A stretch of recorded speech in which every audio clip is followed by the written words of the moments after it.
jucător de linia întâi de valoare. Crește după 25-26 de ani. Excepțiile le poți număra pe deget. Trebuie multă experiență în această zona jocului. Iată-i pe argentinieni reușind să recupereze pe înaintare acest balon.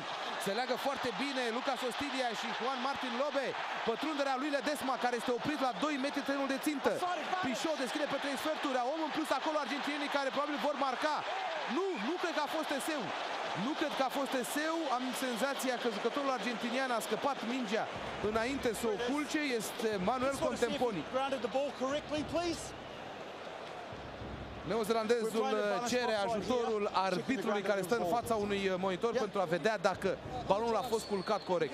Este o fază în care Argentina ratează incredibil dacă nu va fi eseu. Pentru că avea om în plus acolo. Manuel Contemponi însă cred că este eseu. Manuel Contemponi a preferat această acțiune individuală. S-a și împiedicat în momentul în care s-a aruncat pe terenul de țintă advers. Vedeți reacția lui Agulia, care își pune mâinile în cap.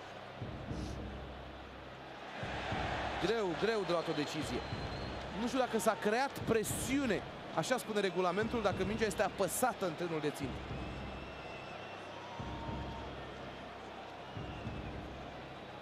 Este, vă spun sigur, momentul decisiv al acestui meci. Dacă Argentina a ratat această ocazie, nu cred că va mai putea întoarce soarta partidului.